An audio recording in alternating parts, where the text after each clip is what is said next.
bored of business, media and politics looking and sounding the same?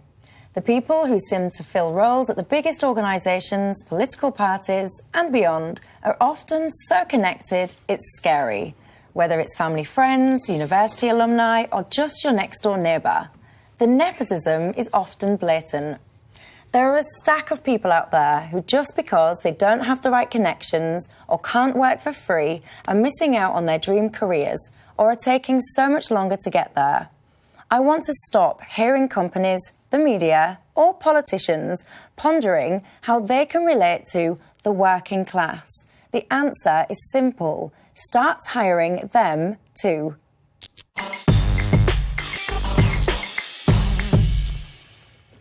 It's going to surprise all of the viewers, but in previous lives I've actually been in charge of organisations. I've run, I know, it's extraordinary, the television stations. And, you hide it well, right? Yes, I know.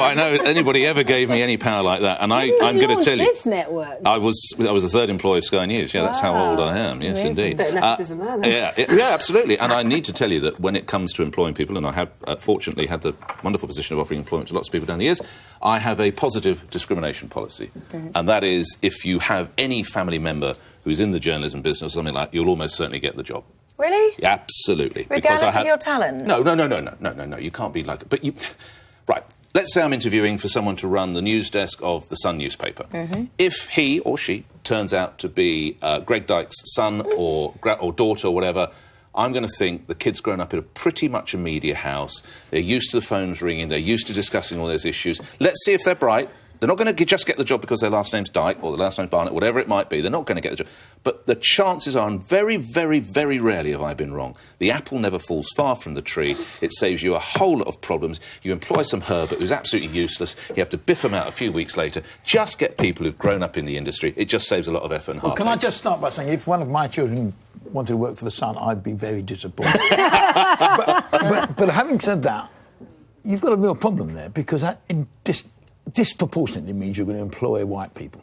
Ah, OK, right. Right? It is posh white people. No, but not he knows a few. He has Posh listeners as well, remember. But the real issue, it seems to me, is that and why we need different systems and structures for employment is largely because the society has changed, and if we just employ people whose dad was a journalist, well, they're going to be white, because 30 years ago there weren't any black journalists, right? And very, very few.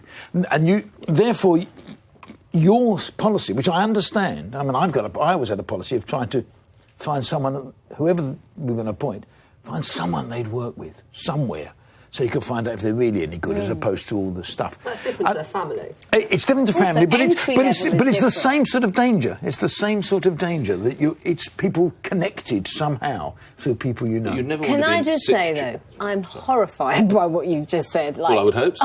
Horrified, like beyond horrified. Tell me why. Because of the level of talent that you're missing out on as a result. They do have a level of ability. No. If you want them to be related to whoever, that's a tiny pool that you're actually choosing from. And if I take myself as an example, and it's funny, Michelle, that you've chosen this subject, because a few weeks ago I was arguing for quotas and you were against me. And it looks this is exactly what you're doing here. No. Oh, well, can I just finish and then you carry on? I need to come back on this, because I don't want you to be confused. I would take myself as an example. I grew up in Walthamstow. I had no contacts in the media. I had nobody in my family who knew anybody. And I did work experience at the age of 16 at a radio station, and that's how I was able to get into this industry. So with your policies, somebody like me and many of the other people that I started in television with, because actually it's funny, my generation of TV presenters, all of us came from sort of regular backgrounds that didn't have any contacts. We all started as interns, would not be here. And I think there are so many young people who are not getting the breaks and not getting the opportunity because they don't have the contacts and the connections that you are saying that you would only choose from.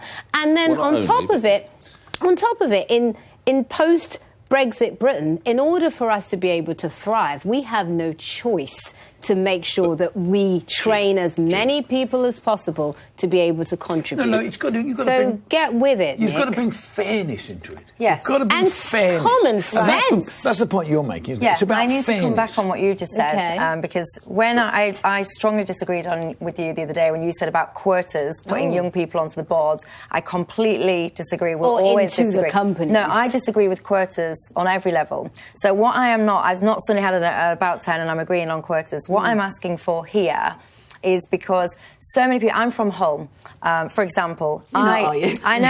I hide it well. Are you I sure? understand. I hide it well, but I am.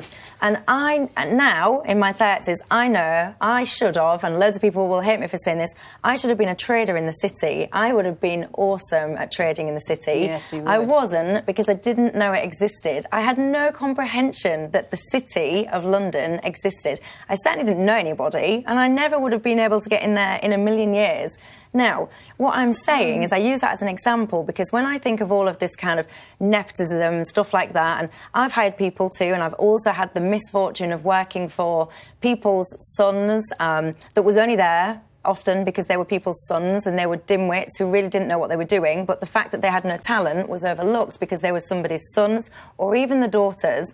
I've experienced this firsthand. I've experienced where I know many young people that have never had access to the industries that they would have been good in because they didn't know they existed and didn't have the contacts to get anywhere close. Well, there is a difference between not knowing something existed and not having Of contacts. course. So what I'm going to say is my solution, what I would like to actually see, because you're never going to stop people helping the people that they know and care about, and nor should you. So what's the point I on would help this? people that I know and care about. What I want to see is, in addition to this and alongside people's networks, I want to see more programmes into schools where more There has to employers be. are connected with younger peoples in schools. So in absence of your personal network, you've at least got a network that you can Which is what rely I on had. and use. That's how I got started. I also think it's a very slippery slope, if you don't mind me saying it. First of all, the media is Insanity. quite specific. The media is very entrepreneurial. The way you get your breaks is often not orthodox. It's not like How did doctors you and start? lawyers. You know, I applied to a job and got my first job on a Michelle, business that's magazine. Radio-wise, I think I came on your You did. programme. Yeah, It's one of you my were very absolute first pistol. You were broadcasting fantastic. experiences. But writing-wise, I applied for a job and got it as an editorial assistant, which was opening post, photocopying, Brilliant. and then finally some news journalism. That's where I cut my teeth. But what I was going to So it's say been is... downhill, your career. Yeah, when you look at it. and I was sitting next to you on a programme, you judge it. But the thing that I was going to say Very is, good. if you judge people by who they're related to, do you Madness. also negatively judge them if they're people that they're related to have done bad things or are not in your world or in terms of, not good in the way that you judge them? Do you negatively penalise against people if you don't like what they're from?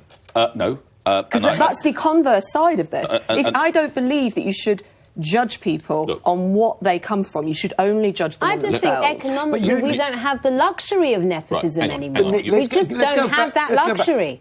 You're describing yourself, is what you're saying, because you came from a journalistic I family. did, yeah, didn't my you? dad- I mean, my I dad remember was, your yeah, dad ran an yeah, agency yeah, and all those that's things. right. Yeah. So you come from a journalistic... You're really replicating your own experience. Yeah, Right? yeah. I didn't come from that at all. I brought up in Hayes in Middlesex and I got into local papers by complete chance. Right. And had a good time. And because of that gives me a different view of it. It does. But I've been convinced over the years that we have got to have fair and open recruitment policies, and that sometimes you have to be biased. Sometimes you have to say, look, it's Is too... that fair to that kid who gets the job? Simply because they're a woman or they're a minority or they're whatever they are? Is that fair to him or her? well, because the data they'll shows- either make it or they won't.